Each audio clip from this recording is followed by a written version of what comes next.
Da bi se mladi zavedali posledic kajenja, jim je Lucija najprej opisala, katere snovi v cigaretah so škodljive, še posebej za mlade. Ker se njihovo telo še razvija in lahko to potem tudi vpliva na njihove miselne sposobnosti ali pa njihova pljuča so toliko bolj občutljiva, ker so mladi, predvsem pa je problem pri mladih in cigaretnem dimu, da se hitreje zasvojijo kot neka odrasla oseba. Prodaja tobaka mlajšim od 18 let je prepovedana, a kot kažejo raziskave, večina mladih v Sloveniji meni, da lahko pride do tobačnih izdelkov, kar je nad evropskim povprečjem. Sem že videla mladoletne, da kadijo, samim nisem šla razlagati, da je to nevarno. Ker hočejo biti kul in hočejo priti v družbo, kjer že kadijo.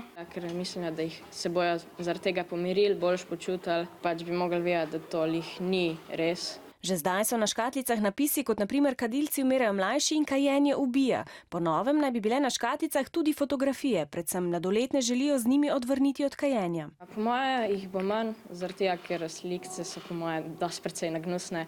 Prepovedani bodo nekateri okusi in kajenje v vozilu, če je v njem otrok. Za prodajo tobačnih izdelkov pa bo treba imeti tudi dovoljenje. V kombinaciji s tem bi moral potekati tudi strožji nadzor nad izvajanjem zakona o omejitvi prodaje tobačnim izdelkom mladoletnim. Ko so ta ukrep uvedli v ZDA, se je v obdobju 10 let število mladoletnih kadilcev zmanjšalo za polovico.